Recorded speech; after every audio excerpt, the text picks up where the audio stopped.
Halo, saya Aisyah Aprilia Fadila, mahasiswi LSPR Batch 7B dengan nomor induk mahasiswa 24 12 10 782. Hari ini saya akan mempresentasikan Business Social Enterprise untuk final exam atau kuliah The Basic of Entrepreneurship. Seperti yang kita tahu, pakaian adalah kebutuhan primer yang membuat tingkat pembeliannya meningkat setiap tahunnya. YouGov mencatat, sekitar 66% orang Indonesia membuang setidaknya satu potong pakaian dalam setahun. Pada tahun 2021, Indonesia menghasilkan 2,3 juta ton sampah pakaian, setara dengan 12% sampah rumah tangga. Namun, hanya 0,3 juta ton sampah yang diproses daur ulang. Lalu dampak yang dihasilkan dari limbah pakaian adalah 20% pencemaran air dan 10% emisi karbon secara global. Maka dari itu, fenomena ini menghadirkan sebuah platform bernama Miliki, yaitu platform berbasis aplikasi digital yang memanfaatkan teknologi sebagai wadah untuk mengelola dan memilih pakaian bekas yang dapat diakses melalui smartphone.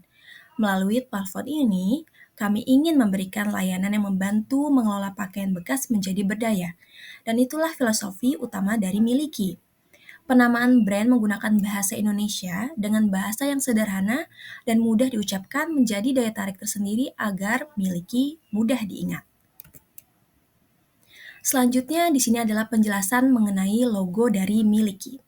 Logo Miliki itu diawali dengan bentuk huruf M sebagai huruf awal dari Miliki. Lalu di bagian atas terdapat sebuah bentuk kerah V sebagai simbol pakaian. Di bagian bawahnya ada gambar tangan yang menengadah ke atas sebagai simbol manajemen. Memiliki arti sebagai platform online yang menerima dan mengelola pakaian bekas. Selanjutnya adalah visi dan misi dari Miliki. Untuk visi Miliki, ingin menjadi solusi bagi masyarakat dalam mengelola dan menyalurkan pakaian bekas. Tempat untuk menerima pakaian bekas yang dapat diakses oleh siapa saja, di mana saja, dan kapan saja. Lalu ingin menjadi one-stop place untuk membantu mengurangi limbah fashion yang dapat berdampak pada lingkungan. Selanjutnya, misi dari Miliki adalah ingin mendapatkan kepuasan dari pembeli dan juga distributor, lalu memperoleh keuntungan dari transaksi jual beli pakaian bekas yang dilakukan melalui fitur e-commerce. Yang terakhir, pastinya ingin memberikan pelayanan terbaik kepada pembeli. Berdasarkan segmentasi, Miliki terdiri dari dua, yaitu demographics dan juga geographical. Secara geographics, target dari Miliki itu adalah wanita dan pria yang berusia 20 sampai dengan 50 tahun. Mereka adalah pelajar, pekerja, atau bahkan ibu rumah tangga. Untuk kelas ekonomi mulai dari menengah hingga ke atas. Lalu secara geographical, yaitu masyarakat Indonesia. Karena menggunakan platform aplikasi digital sehingga target kami adalah seluruh masyarakat Indonesia yang tinggal di daerah perkotaan atau urban. Selanjutnya adalah key activities dari Miliki. Kegiatan utama bisnis Miliki baik dari sisi kewirausahaan maupun sosial yaitu sebagai berikut untuk menciptakan lapangan pekerjaan sebagai sebuah inovasi dan kreasi baru, tempat yang menyediakan layanan yang dibutuhkan oleh masyarakat. Dan terakhir, ingin membantu mengurangi limbah fashion yang berdampak pada lingkungan. Di dalam aplikasi Miliki terdapat beberapa fitur yang dapat digunakan oleh pelanggan. Fitur ini terinspirasi dari metode pelestarian lingkungan 3R, yaitu Reduce, Reuse, Recycle, dan tambahan Donate. Untuk Reduce sendiri adalah fitur untuk pelanggan yang ingin menjual kembali pakaian yang sudah tidak terpakai namun masih layak pakai. Produk dapat diunggah dan memberikan informasi tentang produk tersebut.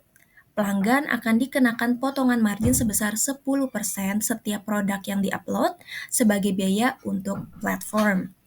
Lalu ada reuse.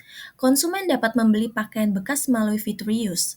Konsumen dapat menemukan berbagai macam pakaian bekas dengan harga yang relatif murah dan kondisi yang masih bagus. Selanjutnya ada recycle. Fitur untuk daur ulang pakaian yang tidak layak pakai untuk dikelola menjadi bentuk lain yang lebih bermanfaat. Konsumen dapat mengirimkan pakaian bekasnya dan tim miliki akan menyortir pakaian tersebut untuk didaur ulang. Proses daur ulang akan disesuaikan dengan kondisi barang yang diterima.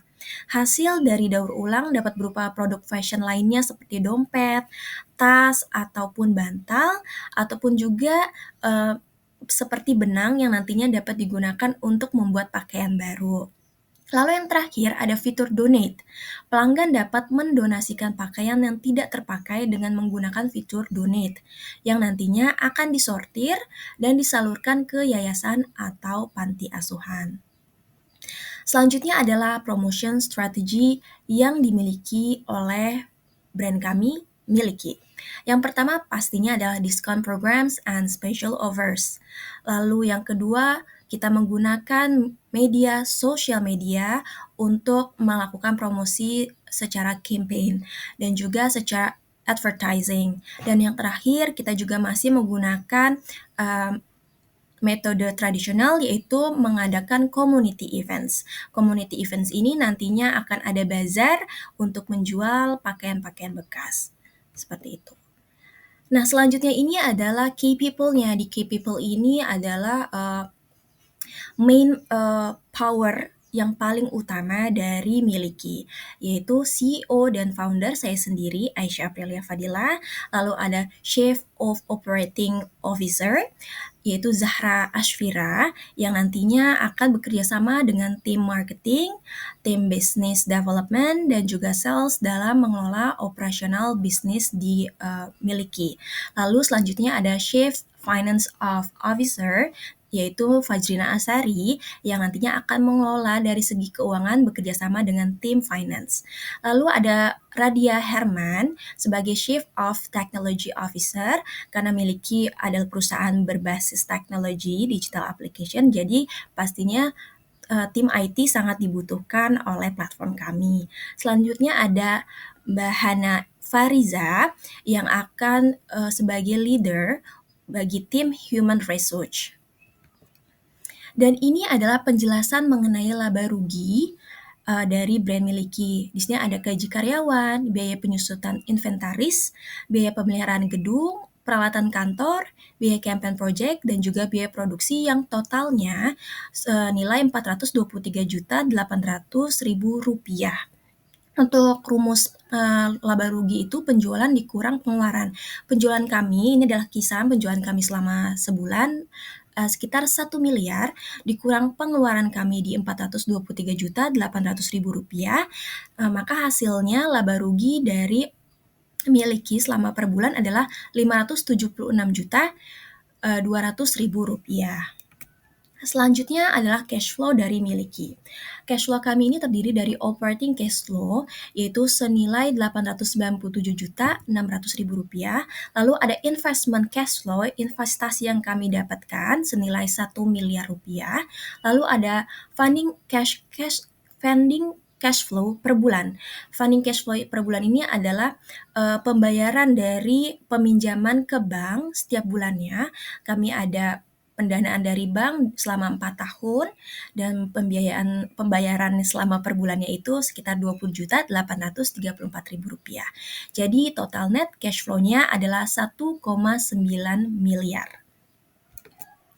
Selanjutnya ini adalah neraca keuangan atau financial balance menggunakan stable method. Di sini ada estimasi, debit, and credit. Untuk estimasi ada net cash flow-nya senilai Rp897.600.000. Lalu ada inventaris Rp50 juta, peralatan baru Rp30 juta, dan total gaji karyawan setiap bulannya Rp193.800.000. Untuk karyawan kami ada sekitar 20 orang. Di sini ada liabilitas. Liabilitas kami ini adalah pembiayaan untuk peminjaman per bulannya senilai Rp20.834.000, dan di sini ada ekuitas kami yaitu senilai Rp576.200.000. Untuk debit totalnya 1,1 miliar, sedangkan untuk kreditnya ada Rp576.034.000, dan rasio antara debit dan kredit ini adalah 51%. Oke, sekian penjelasan mengenai bisnis social enterprise yang kami jalani, yaitu Miliki. Semoga info yang disampaikan dapat terinfokan dengan baik. Terima kasih semuanya atas perhatiannya.